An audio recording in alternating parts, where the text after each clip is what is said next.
Hey, BookTube. Welcome to the History Shelf. I'm a little abashed to mention that the rest of this video on the University of Kansas Press $5 Fridays, I filmed it and uploaded it, and then I realized that the sale that I was promoting and talking about was over, and I thought it was a continuing thing. So I just wanted to film this little snippet to I just apologize and mea culpa. Please forgive me. I did not know it was a limited time. However, I do encourage you to bookmark the University of Kansas Press. They've got some great titles. So the books you see in here, you can still get them from Kansas Press, but they might be more than $5. I still hope you enjoy the book haul and the titles that I found, but please, I am sorry. I got so excited to share this with you, and I was so crestfallen to find out that the $5 Fridays was for a limited time, but it was going on for many months. So there you have it, guys. But having said that, please enjoy the video, please enjoy the books, and bookmark Kansas Press because they do good work there. All right, enjoy. Hey, BookTube, welcome back to the History Shelf. I'm Peg, your host as ever. Say, guys, I'm about to share some information with you many of you may not know about. For those of you who enjoy university presses, who enjoy meaty academic history, and some that is, fairly general and easy to read and easy to access, have I got a surprise for you. So today is not only it's a book haul of sorts. Well, it is a book haul, but it is also your ticket to joy. There's a little press called University of Kansas Press, and I'm linking their University Press site below in the description box. Right at the top of their page, you're going to see what they call $5 Fridays. Now, it doesn't mean it's only available on Fridays. That box is always there. I am telling you. When I learned about this on Twitter, months ago, and I should have told you guys sooner, because I have a book haul here, and then I just made a second round of purchases after my what do you want to call it? I gave up book buying for Lent. Okay, so I didn't buy any books for a month and a half. But when that was over, I went to the Kansas Press website and to check out, because with this $5 Friday, they're always adding new books. And they are $5. Some are paperback, a lot of them are hardcover, and they're only $5. You do pay shipping and handling, but really, in the grand scheme of things, when you see some of these titles, you're going to be like, what? $5, guys. University of Kansas Press. And you are welcome, University of Kansas Press, because I know you're going to be getting a lot of, you're going to see a bump after this video. I think you're going to see we have a lot of savvy history readers who watch this channel, and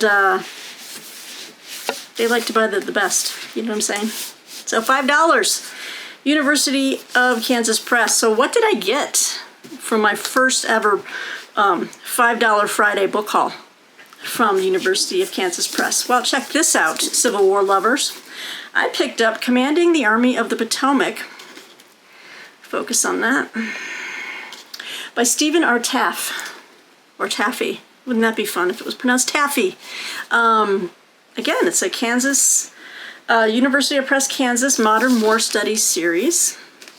Brand new, beautiful, no remainder marks. A lot of these came shrink wrapped, meaning they're brand spanking new. So, obviously I'm a Civil War buff. I don't remember having this book or reading it, so I thought for $5, I'm going to check it out. So it says here, during the Civil War, 36 officers in the Army of the Potomac were assigned corps command of up to 30,000 men. Collectively charged with leading the Union's most significant field army, these leaders proved their courage in countless battlefields from Gettysburg to Antietam to Cold Harbor. Unfortunately, courage alone was not enough. Their often dismal performances played a major role in producing this army's tragic record, one that included more defeats than victories, despite its numerical and material superiority. Stephen Taft takes a close look at this command cadre, examining who was appointed to these positions, why they were appointed, and why so many of them ultimately failed to fulfill their responsibilities. He demonstrates that ambitious officers such as Gouverneur Warren, John Reynolds and Winfield Scott Hancock employed all the weapons at their disposal, from personal connections to exaggerated accounts of prowess in combat, to claw their way into these important posts. Once there, however, as Taft reveals, many of these officers failed to navigate the tricky and ever-changing political currents that swirled around the Army of the Potomac. As a result, only 3 of them managed to retain their commands for more than a year, and their machinations caused considerable turmoil in the Army's high command structure. Taft also shows that their ability or inability to get along with generals such as George McClellan, Ambrose Burnside, Joseph Hooker, and George Gordon Meade, and Ulysses Grant played a big role in their professional destinies. This sounds fantastic, and I'm hoping he will do he'll talk about George Thomas. He's one of my favorite, outside of Grant, he's one of my favorite Union generals. And pictures of all these guys in here. I don't see Thomas, but he's got to be in here. No, sorry, he wasn't Army of the Potomac. What am I saying? This is the Army of the Potomac. Okay, yeah, George Thomas was the Army of Tennessee, I believe. Okay, $5, guys. Again, go to their website, click on the $5 Fridays things, and just scroll, because they keep adding to the top of the list. So every Friday they add some new books that they're going to offer for $5. So some of these are still listed. Okay, that is my public service announcement. Again, another book I picked up, this one is a paperback. This is The War for Korea, 1945 to 1950, A House Burning by Alan R. Millett.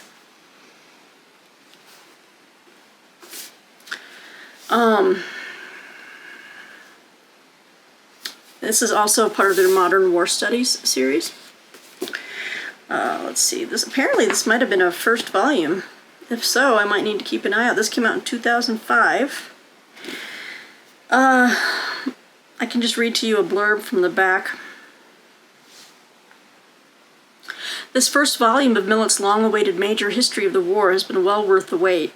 The book is a major contribution to the literature. Millett recounts this complicated and confusing story with clarity, precision, and the punch and understanding of military concepts that remind the reader that he is a Marine colonel as well as an accomplished scholar. Okay, perfect. So, $5. You know, I don't have a ton of books on. I have a respectable amount of books on the Korean War, but it never hurts to have one more, right? All right. Then this next book I picked up is for $5, and I keep saying that, Secret Weapons in World War II, Japan in the Shadow of Big Science by Walter E. Grunden.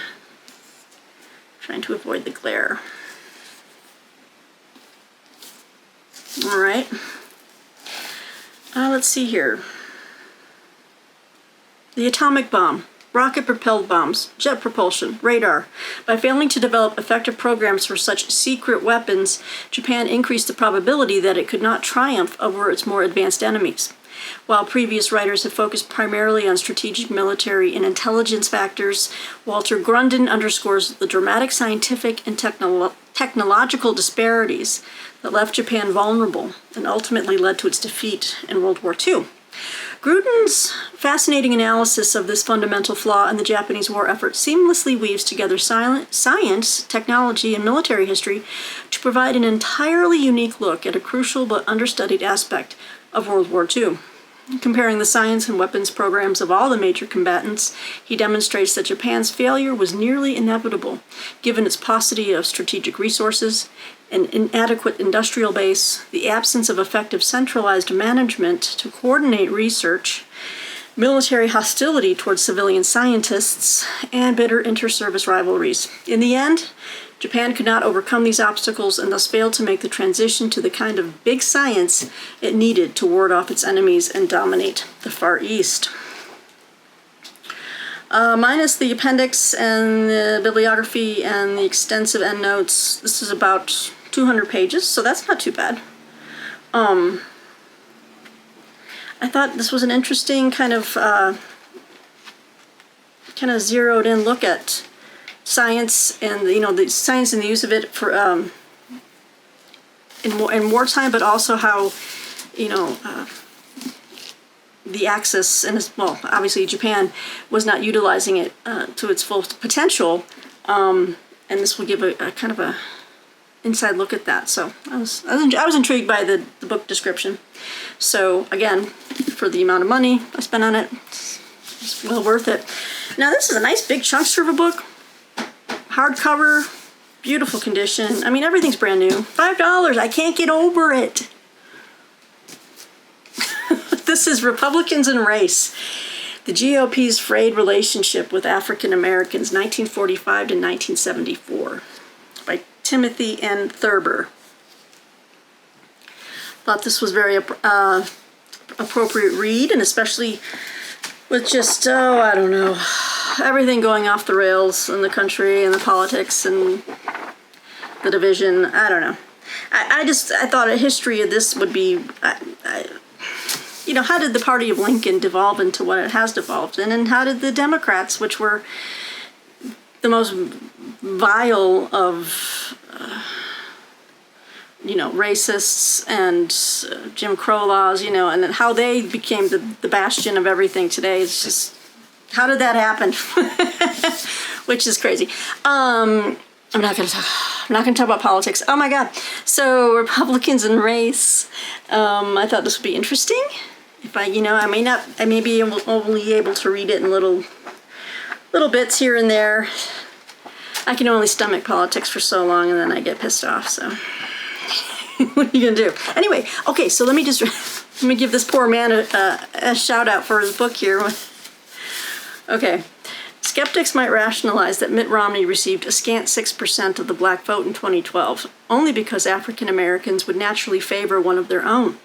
But since 1964, no Republican presidential candidate has attracted more than 15% of the black electorate, and few GOP candidates for other offices have fared much better. No segment of the American electorate is more reliably Democratic than African Americans. The GOP, meanwhile, remains nearly an all-white party. In his path-breaking book, historian Timothy Thurber illuminates the deep roots of this gulf by exploring the contentious and sometimes surprising relationship between African Americans and the Republican Party from the end of World War II through Richard Nixon's presidency. The GOP, he shows, shaped the modern civil rights movement, but the struggle for racial equality also transformed the GOP. Thurber challenges conventional wisdom that the quote-unquote Party of Lincoln disappeared in the mid-1960s. Prior to 1964, the GOP was indifferent or hostile to many of the demands from civil rights activists. During the height of the Civil Rights Revolution, Republicans were essential to enacting federal policies that made American society more egalitarian. The GOP helped defend and sometimes expanded those reforms in the early 1970s. Conservatives were not as dominant after 1964 as scholars and pundits often portray.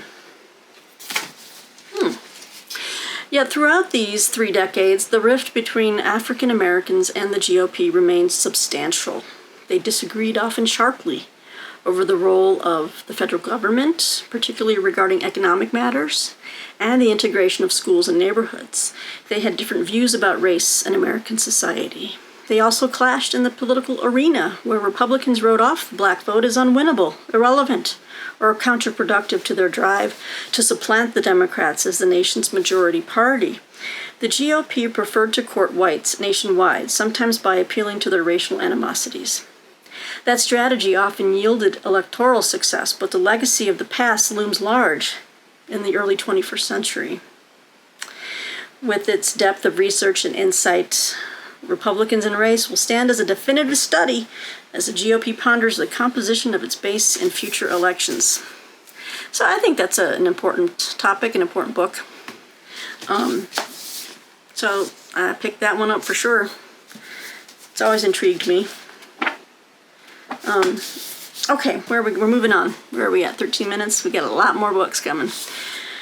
Now, for something completely different. Although it is, I guess, on a theme of politics, political thought. But we go back in time. and it kind of combines philosophy. This is called Two Cities, The Political Thought of American Transcendentalism by Daniel S. Malachuk. So we got Emerson, Thoreau, wait.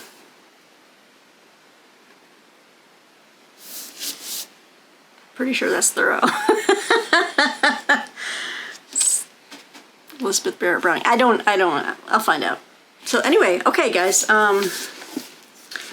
who is on the front? We're gonna find out.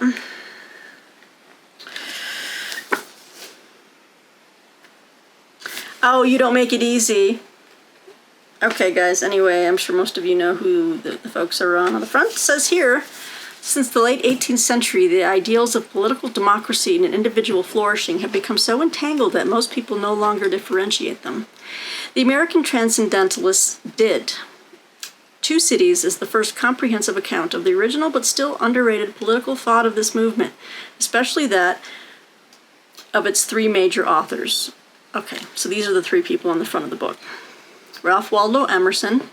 It's Margaret Fuller is right here. That's Margaret Fuller, okay. And I was right, Henry David Thoreau. For decades, Daniel S. Malachuk contends readers have misinterpreted the Transcendentalists as worshiping democracy and secularizing personhood. Two Cities proves the opposite. Focusing on their major writings, Malachuk presents the Transcendentalists as resting apart and thus clarifying democracy as a profane project and individuality as a sacred one. Building upon this basic insight, the book affirms many recent but discrete conclusions about the movement's various contributions, especially to liberalism, environmentalism, and public religion, and shows that we will understand how these commitments hang together only when we transcendentalize the Transcendentalists. Try saying that 3 times fast. And 5 useful chapters on the Two Cities tradition within the history of liberalism, on the rival and subsequently dominant overlap theories of Lincoln and others, and on the unique contributions to Two Cities thought by each of the major authors. Two Cities reintroduces readers to the Transcendentalists as among the most original and important contributors to American political thought. And that is this book, Two Cities. This would be great. I think we did a couple years ago, I did a read-along, a buddy read, of a major biography on Henry David Thoreau with John David. And I think Hannah did it with us as well, in Hannah's books. And it was really fascinating to read about him in such a more personal way. Let's focus on that book so you guys can see. But again, if you're interested in American Transcendentalism, Emerson, Thoreau, Fuller, and others et al., go to the University of Kansas Press. It's $5. $5, guys. All right. The next juicy University Press book I picked up for nothing, really, is The Damned and the Dead, The Eastern Front Through the Eyes of Soviet and Russian Novelists. Okay, so you're thinking, oh, it's military history again. Geez, Peg, with all your battles and regimental histories and stuff. Now, this is as seen through the eyes of novelists, so this is going to be an interesting, I mean, the cover looks like a straight-up Antony Beevor book, right? But this is going to be taking it from the view of writers. And this is by Frank Ellis. Again, on Kansas Press imprint.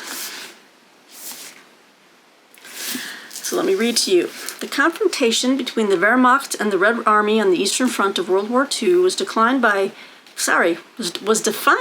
by incalculable suffering, destruction, casualties, and heroism.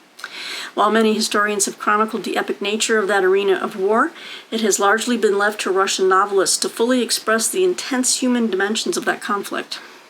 Frank Ellis's groundbreaking study provides the first comprehensive survey of that impressive body of literature. Canvassing a wide spectrum of works by Soviet and post-Soviet writers, many of whom were war veterans themselves, Ellis uncovers themes both common to war literature in general and distinctive to the Soviet experience. He recalls the earliest works in this genre by Emanuel Kazakevich, Grigory Baklanov, and Yuri Bondarev, and presents a long overdue assessment of Vasil Bykov's work, which focuses on the partisan war in Bytkov's native Belorussia, and brings into sharp focus the powerful Stalingrad novels of Vasily Grossman, Konstantin Simonov, Viktor Nekrasov, and Bondarev. He also provides keen insights into the heroic portraits of Stalin in the fiction of Ivan Stadnyuk and Vladimir Bogomolov, and examines 3 important war novels published during the 1990s.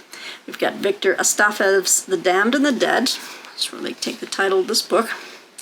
Georgy Vladimov's The General and His Army, and Vladimir But's Heads Tails. I think reading this book is going to give me some new book recommendations as far as like Russian literature goes, because I'm probably going to read some of these now. Okay, so let's just continue real quick. One of the many threads running throughout Alice's study is the dilemma of the Red Army soldier condemned to serve a regime that was utterly paranoid regarding the allegiances of its own armies, so much so that Soviet soldiers often felt as threatened by the Soviet government as they did by the German armies. Many of these novels reinforce the now well-known fact that Stalin devoted considerable resources to ferreting out soldiers whose actions or inactions suggested disloyalty to his repressive regime. A few of them, such as Grossman's Life and Fate, became battlegrounds in their own right, pitting Soviet writers against Soviet censors in a struggle over the public memory of the war. Russia's memories of World War II are forever tied to the suffering of its people. Alice's rich and revealing work shows us why. Very excited for this one. I couldn't believe it. I just saw that listed on there for $5, and I was like, hardcover. That's crazy. I'm all over this. Moving on. I still got a heck of a lot more. Okay, now we're moving back to America. I'm gonna go to antebellum times. I think this might actually intrigue Bill Rutenberg, along with that other Civil War book. This is called The Failure of Popular Sovereignty: Slavery, Manifest Destiny, and the Radicalization of Southern Politics by Christopher Childers. Again, it's all University of Kansas Press imprints. When did this come out? I guess I should have, some of them I tell you what years they come out, some I haven't, but this came out in 2012, so about 11 years ago. Let's take a look at what Christopher Childers has for us in this book. It says, as the expanding United States grappled with the question of how to determine the boundaries of slavery, politicians proposed popular sovereignty as a means of entrusting the issue to citizens of new territories. Christopher Childers now uses popular sovereignty as a lens for viewing the radicalization of Southern states' rights politics, demonstrating how this misbegotten offspring of slavery and manifest destiny, though intended to assuage passions, instead worsened sectional differences, radicalized Southerners, and paved the way for secession. It says here, in this first major history of popular sovereignty, Childers explores the triangular relationship among the extension of slavery, Southern politics, and territorial governance. He shows how, as politicians from North and South redesigned popular sovereignty to lessen sectional tensions and remove slavery from the national political discourse, the doctrine instead made sectional divisions intractable, placed the territorial issue at the center of national politics, and gave voice to an increasingly radical states' rights interpretation of the Federal Compact. Childers explains how politicians offered the idea of local control over slavery as a way to appease the South, or at least as a compromise that would not offend the states' rights' constitutional scruples of Southerners. In the end, that strategy backfired by transforming the South into a rigid sectional bloc dedicated to the protection and perpetuation of slavery, a political time bomb that eventually exploded into the Civil War. Indeed. Picture of Henry Clay in there.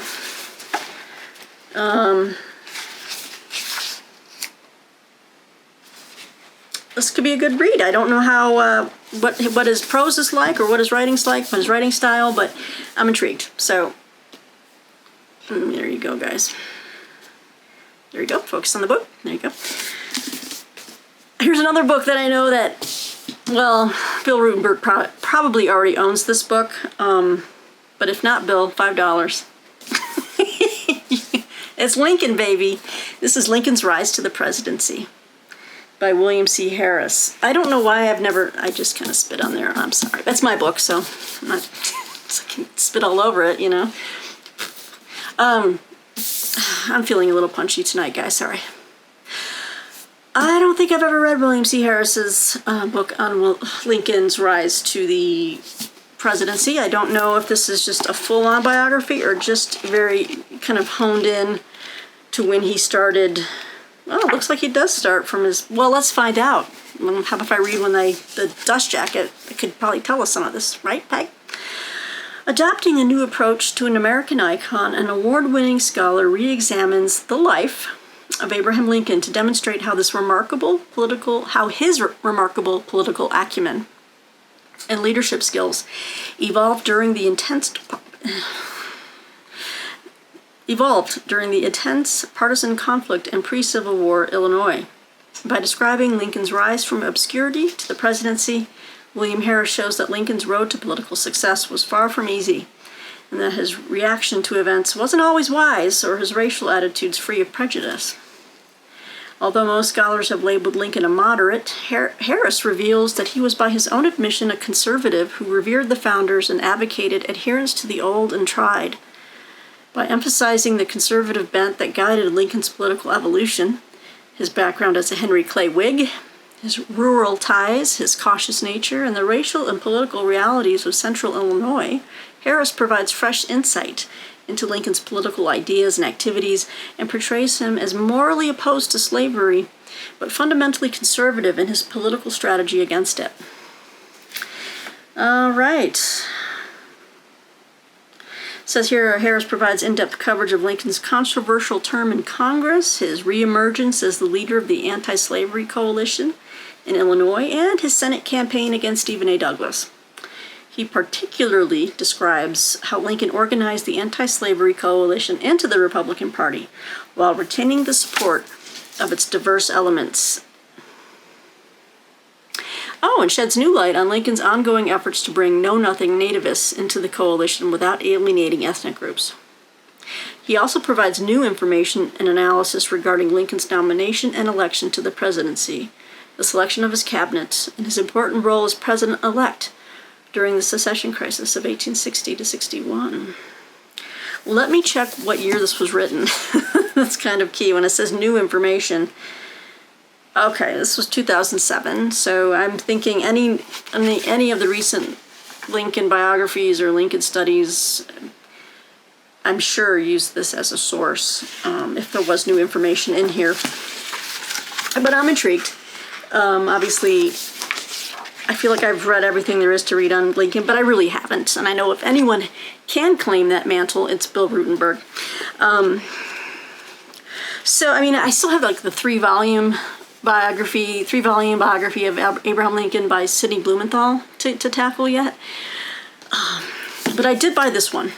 And as part of my next $5 Fridays Kansas book haul, the books that I've recently ordered, I have the mirror image of that because there was a book they just added about Jefferson Davis, Confederate president, and they kind of analyze his time in office and what he did, and kind of rating him on that scale of how he was as a chief executive. So I have one on Lincoln, and I've got one coming on Jefferson Davis.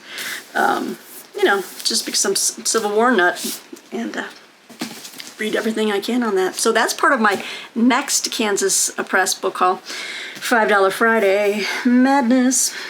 Okay, I have 4 more books to show you, and then we'll be done. But I hope you're enjoying the plethora of knowledge that I've acquired, and highly encourage you to check out $5 Fridays at the University of Kansas Press. It's been a day. Okay, so then I picked up this one. It's a paperback. This is called Benjamin Franklin Unmasked, on the unity of his moral, religious, and political thought by Jerry Weinberger. So if you got any Benjamin Franklin aficionados out there, pay attention. We've got this for you. Benjamin Franklin Unmasked. Oh, look at it. It even has a blurb from the late, great Christopher Hitchens, where he said, an elegant and fascinating companion to an analysis of the work of our cleverest founding father, at a time when some noisy advocates are attempting to revise American history and to represent the founders as men who believed in a Christian nation. Oh, Christopher Hitchens. This book could not be more welcome. Well, isn't that nice? And then, because I don't really have a description, because it's just blurbs on the back, but let's see, it's about 300 pages long. But the Weekly Standard said this: Weinberger's book offers a revolutionary reevaluation of Franklin's thought, one that unveils Franklin as a far more subtle, complex, and subversive thinker than most have cared to notice. This useful volume has the virtue of being an education in itself and will pay rich dividends for those willing to learn from this charming American Socrates. Okay, well, let's see what the chapter headings are on this one.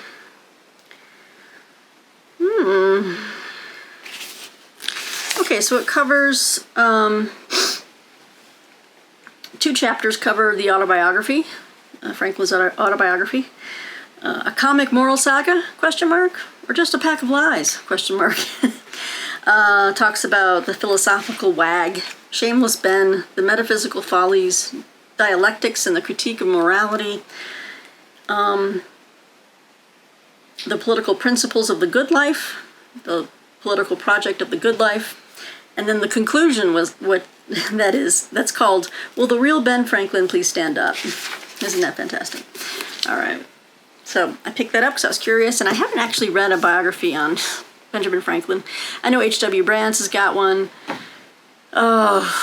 Who's the other one? Is it Walter Isaacson or someone else has a really good... If you have a great biographer you want to recommend for Benjamin Franklin, let me know in the comments below.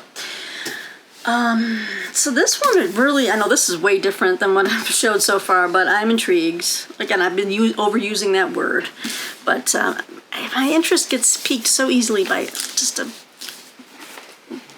multi, a variety of stuff. It's just, I'm like squirrel, I'm just like, whoop, whoop. I just like learning. I think that's the thing. And I had never heard of this. This is called The Enemy of My Enemy. The Alarming Convergence of Militant Islam. And you're not gonna, I had to read this twice, the subtitle, because I'm like, what? The Alarming Convergence of Militant Islam and the Extreme Right. That just, I know on the face of it, seems oxymoronic, does not make sense. This is by George Michael and not that George Michael. Okay, so this is the cover. Look at this. I was like, what? How is there a convergence with these two?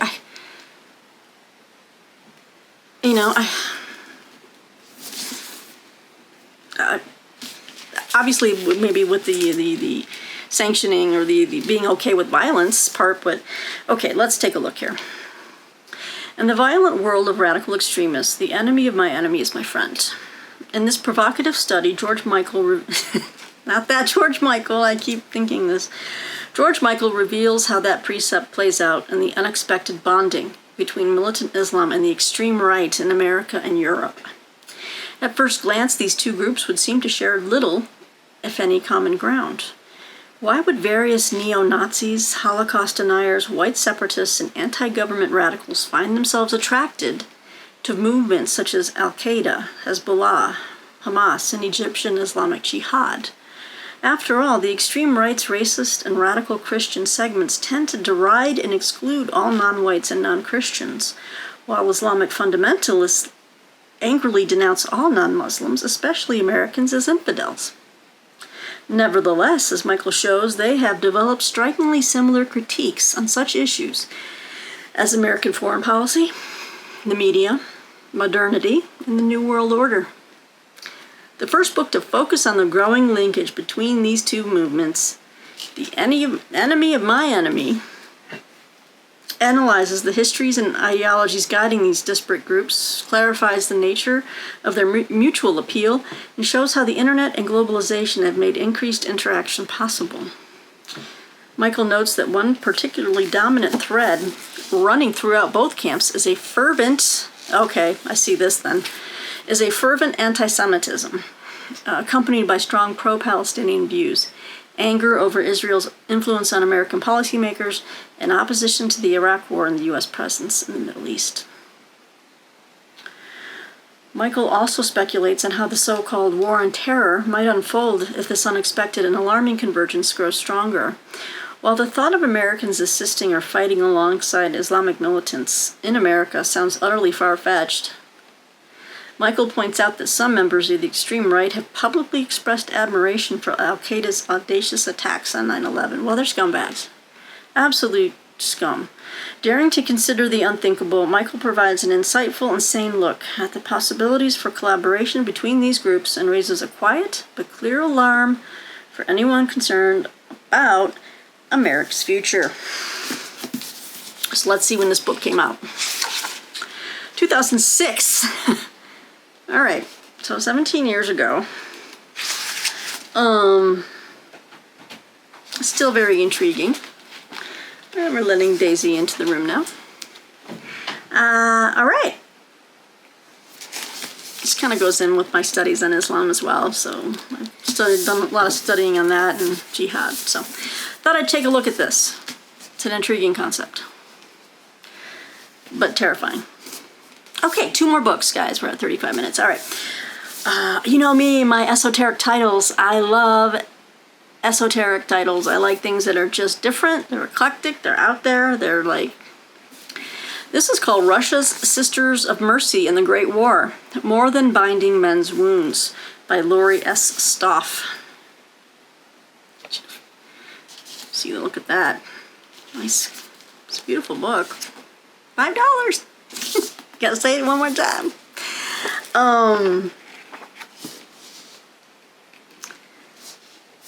Yeah, so again, Russia's Sisters of Mercy in the Great War.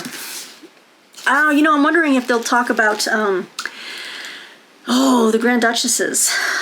The Tsarinas.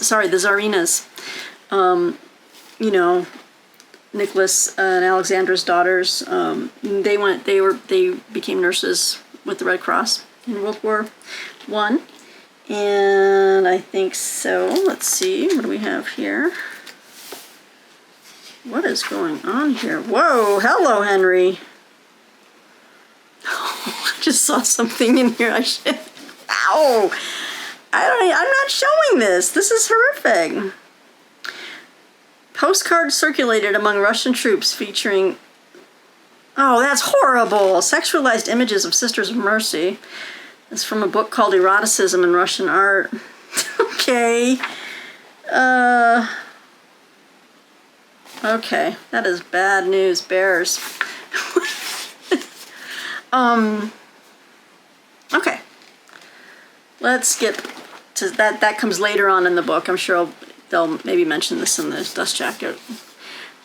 They are war stories filled with danger and deprivation, excitement and opportunity, sorrow and trauma, scandal and controversy. And because they are the war stories of nurses, they remain largely untold. Lori Stoff's pioneering work brings the wartime experiences of Russia's Sisters of Mercy out of the shadows to show how these nurses of the Great War, far from merely binding wounds, provided vital services that put them squarely in traditionally masculine territory, both literally and figuratively. While Russian nursing shared many features of women's medical service in other nations, it was in some ways profoundly different. Like soldiers and doctors, the nurses, especially those at the front lines, experienced extreme cold, constant fatigue, infectious diseases, deadly artillery fire, I should say, and aerial bombardment. They also assumed public leadership roles and were often in command of men. The nurses operated in a sphere traditionally considered exclusively masculine and challenged social conventions surrounding gender and war by engaging in activities considered inappropriate for women. This book gives us our first clear view of what wartime service was like for these nurses in the Great War. I've been wanting to, I think this appealed to me because I'm still debating on like when I can fit this book into my reading schedule, but I want to read Testament of Youth by Vera Brittain because I'm finding like the female nurses' war stories from the front lines in World War I are really powerful, and I really kind of want to really delve into that, and I really want to read Testament of Youth, but I thought this would be a really good kind of gives you a non-European woman type of view of what like the Russian nurses were going through in that culture. How much different was it from what the British nurses were doing? So anyway, it kind of ties into that. We learn firsthand from memoirs and diaries, periodicals, and reminiscences about these women's motivations, the nature and specifics of their work, the cultural stereotypes and conventions that shape their experiences, and their interactions with the men they cared for and served with. This is the first up-close and in-depth study of Russia's nurses in the Great War, and it restores a critical chapter to the historical narrative of the war and into the larger history of gender and culture in early 20th century Russia. A little over 300 pages,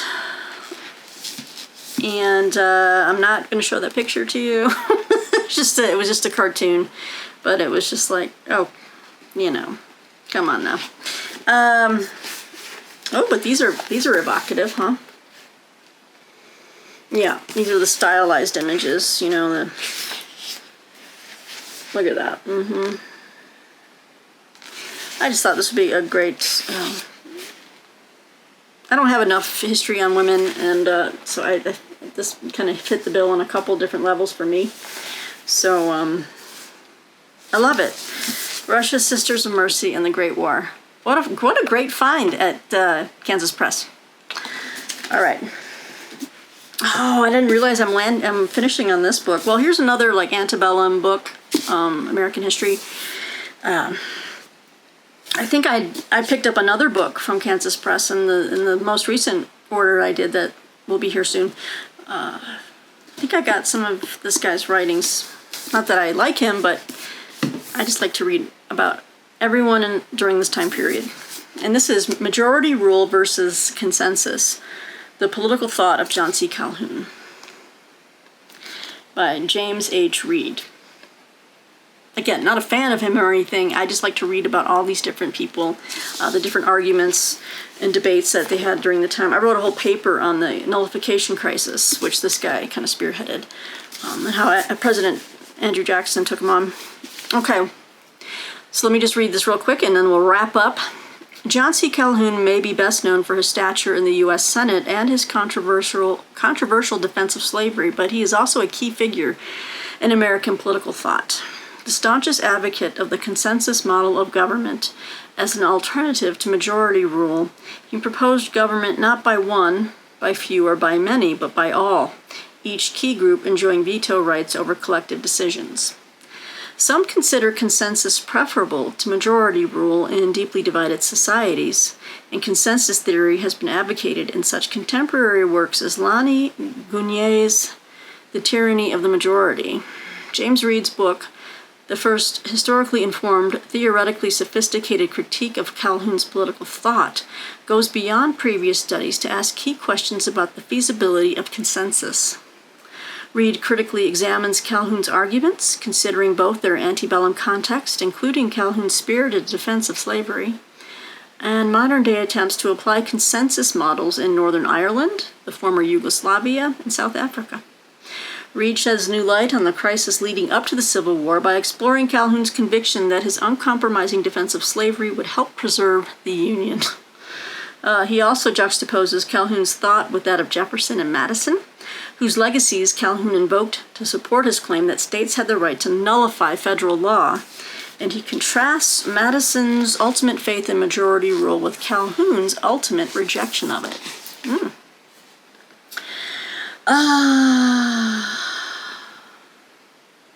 Reed argues that although Calhoun's critique of majority rule deserves careful attention, his remedy is unworkable and in the end unjust.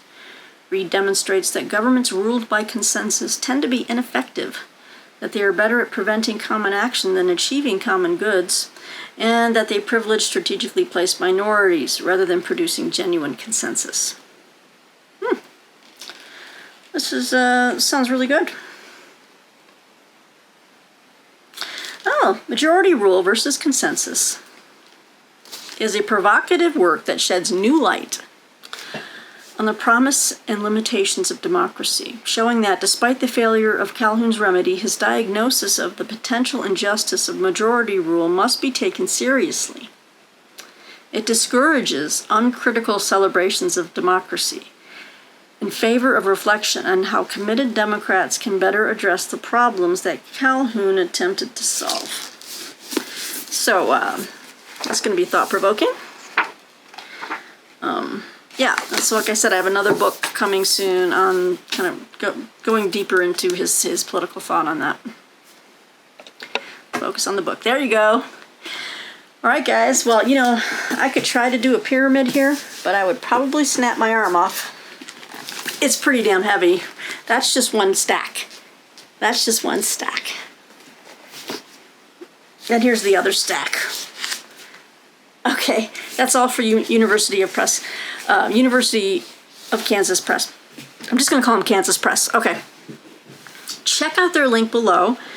Peruse all of the titles on their $5 Friday site there. And really, the only thing you're paying besides the $5 is the shipping and handling.